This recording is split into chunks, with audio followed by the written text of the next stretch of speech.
Bab 4. Selain Bapak, Ibu dan Intan, aku, Laksamana dan Anindira lebih banyak diam dan menyimak.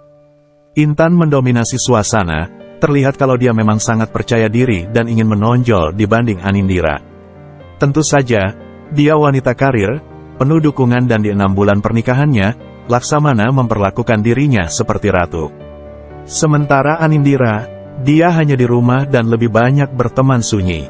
Jika pepatah mengatakan kalau di tangan suami yang tepat, wanita akan berkilau laksana mutiara dan sebaliknya di tangan pria berdebah, wanita akan menjelma menjadi wanita lemah dan penuh luka. Anindira kalah banyak dari Intan, tidak dari penampilannya yang berbeda jauh, pun dari gaya bicara dan kesupelannya. Satu-satunya kelebihan Anin, dia begitu rajin dan pandai membawa diri, lebih tepatnya Anindira tahu diri. Jika dia tidak pernah memiliki bahu dan dada untuk bersandar, walau hanya sesaat mengadukan garis hidupnya yang penuh lara. Tapi anehnya aku tidak melihat Laksamana bangga dan bahagia, seperti Anindira dia juga banyak terdiam dan bisu. Azan Isya mulai berkumandang saat acara makan malam selesai. Aku dan Bapak bergegas untuk pergi ke masjid diikuti Laksamana. Bapak keras dalam hal sholat berjamaah, jika aku mudik, tak sekalipun Bapak membiarkan aku dan Laksamana sholat di rumah. Bapak keras, bijaksana dan begitu mencintai Ibu, sesuatu yang membuat Ibu begitu penurut dan setia. Aku ingin seperti Bapak, tapi takdir dan keegoisan melemparkan aku pada kesalahan yang memalukan. Aku pecundang, suara piring dan wadah samar terdengar ke ruang tengah saat aku dan Bapak mengobrol setelah menunaikan sholat berjamaah, ditemani Ibu dan juga Intan. Bu, panggil Anin, cuci piringnya bisa besok. Bapak melirik pada Ibu. Walah, Anin memang rajin banget. Padahal Ibu sudah larang. Ibu beranjak ke dapur, diikuti aku. Entah mengapa sejak kejadian semalam aku rasanya begitu peduli pada istriku, sesuatu yang tidak pernah aku lakukan selama ini, bahkan saat usia pernikahanku dengan Anindira sudah menghitung ratusan bahkan ribuan hari. Nak, taruh saja, besok Binah kesini buat beres-beres. Ibu langsung beranjak ke tempat cuci piring di mana Anindira berada. Sudah beres, Bu. Anindira tersenyum, menyimpan wadah terakhirnya di rak piring.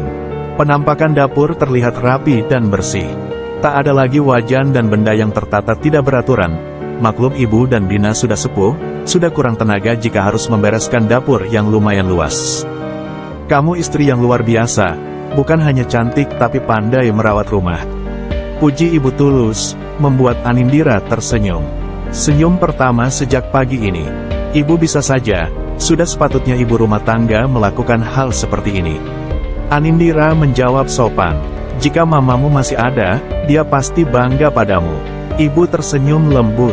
Aku dan mamamu bersahabat. Dulu kami pernah lama satu kosan saat kuliah. Jika mendengar obrolan dari ibu dan mamanya Anindira termasuk gadis terpelajar. Karena di masanya jarang ada wanita melanjutkan sekolah tinggi apalagi sampai bangku kuliah. Anindira tersenyum sendu. Wajahnya tampak sedih saat ibu mengucapkan kata mama. Pasti dia rindu sosok seorang ibu. Apalagi selama menikah denganku begitu banyak hal yang membuatnya bersedih dan sakit hati. Kau mewarisi semua yang Sofia punya. Cantik, lembut dan baik hati. Ibu membelai punggung Anindira. Seharusnya Arfan sadar kalau Sofia jauh lebih baik dari Harti. Ibu mendengus ada binar marah saat menyebut nama Harti. Harti adalah ibu tiri untuk Anindira saat ini. Perempuan yang tidak sedikit pun menitikkan air mata saat aku membawa Anindira pergi. Ibu tahu banyak tentang kehidupan keluargamu, Nak. Makanya ibu tidak akan membiarkan seorang pun menyakitimu. Cukup Sofia yang menderita, ujar ibu lirih. Aku menelan ludah. Ibu, aku bahkan menyakiti Anindira sesaat setelah aku mengucap ijab kabul di depan penghulu. Bagaimana mungkin ibu tidak tahu? Sepandai itukah kau menyembunyikan lukamu, Anindira? Ayo, Nak, kita ngumpul di ruang keluarga. Ibu kangen saat bersama seperti ini. Sejak Arga dan Laksamana berkarir di kota, kebersamaan rasanya begitu mahal ibu rasakan. Baiklah, Bu, nanti Anin bergabung. Anin mau membuatkan dulu teh jahe sama pisang mentega kesukaan Bapak dan Mas Arga.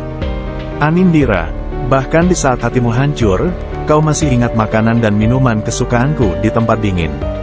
Lalu apa yang telah kau berikan padanya Arga? Luka. Hanya luka. Malam sudah beranjak larut. Udara Pangalengan yang dingin membuat aku cukup menggigil, dan ingin menenggelamkan lebih dalam lagi pada selimut tebal yang aku pakai. 2 hari lagi, aku akan pulang ke Bogor seiring cutiku yang mau habis. Berarti 2 hari lagi aku menikmati udara dingin yang jujur kadang begitu aku rindukan.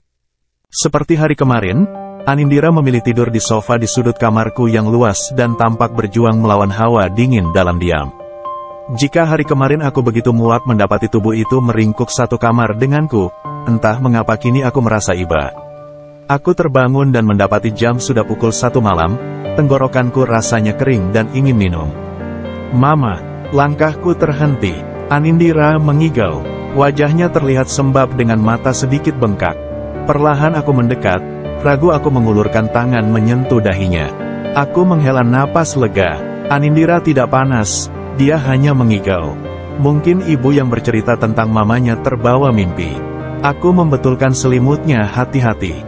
Berusaha tidak melihat tanda memar di lengannya bekas kelakuanku tadi malam, tidak juga tanda ungu di pundaknya yang terlihat jelas di kulitnya yang langsat. Gusti Allah, semoga Anindira tidak trauma. Aku merintih sedih. Lembut aku mengusap rambut legamnya yang menutupi sebagian kening dan wajahnya yang terlihat letih.